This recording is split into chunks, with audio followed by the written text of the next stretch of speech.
यह Pearl Harbor हवाई में एक और शांतिपूर्ण संडे मॉर्निंग थी। सोल्जर्स अपनी दिनचर्या में लगे हुए थे, कुछ नाश्ता कर रहे थे, कुछ अभी भी सो रहे थे। सब कुछ नॉर्मल लग रहा था, कोई डर नहीं, कोई वार्निंग नहीं। लेकिन बस कुछ ही मोमेंट्स में दुनिया हमेशा के लिए बदल जाएगी। ठीक सुबह 7:55 बजे आसमान फट पड़ा। जापानी फाइटर प्लेन्स, बॉम्बर्स और टॉर्पीडो एयरक्राफ्ट बिना वार्निंग के नीचे आ गए। उनका टारगेट यूनाइटेड स्टेट्स नेवी की ताकतवर पैसिफिक फ्लीट, साथ ही पर्ल हार्बर के आसपास के airfields, Hickam field, Wheeler field, Bellows field. एक एक करके ये बेस आग और अफरा तफरी में घिर गए।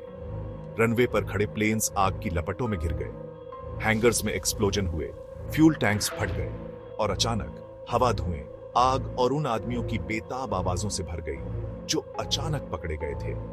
अमेरिकन सोल्जर्स ने जवाब देने की कोशिश की, लेकिन शॉक ने सब कुछ धीमा कर दिया। कई लोग अपने बिस्तरों से बाहर ही नहीं निकल पाए। दूसरों ने वापस लड़ने की कोशिश की, भले ही उनके पास हथियार न हो। बचे हुए पायलट्स अपने जलते हुए प्लेन्स की ओर भागे, बॉम्ब्स गिरते हुए भी उड़ान भरने की कोशिश कर रहे थे। कुछ बहादुर लोग हवा में उड़ने में कामयाब रहे और इम्पॉसिबल ऑड्स के खिलाफ लड़े। पहले घंटे में ही अकेले हिकम फील्ड में लगभग 190 सोल्जर्स मारे गए। जापानी हमला एक वेव के साथ नहीं रुका, दूसरी थी और फिर तीसरी।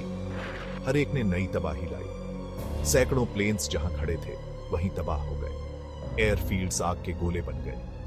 धुआं और आग ने धरती को घेर लिया, एक ऐसा सीन जो सीधे नर्क से निकला हुआ लगता था। लेकिन यह हमला सिर्फ पर्ल हार्बर के बारे में नहीं था। जापान, यह अमेरिका की पैसिफिक में नेवल स्ट्रेंथ को खत्म करने वाली एक कैलकुलेटेड मूव थी। लेकिन इसके परिणाम उनकी कल्पना से कहीं ज्यादा थे। ठीक अगले दिन 8 दिसंबर 1941 को अमेरिका ने जापान पर युद्ध की घोषणा कर दी। इस एक एक्ट ने यूनाइटेड स्टेट्स को वर्ल्ड वॉर 2 में खींच लिया।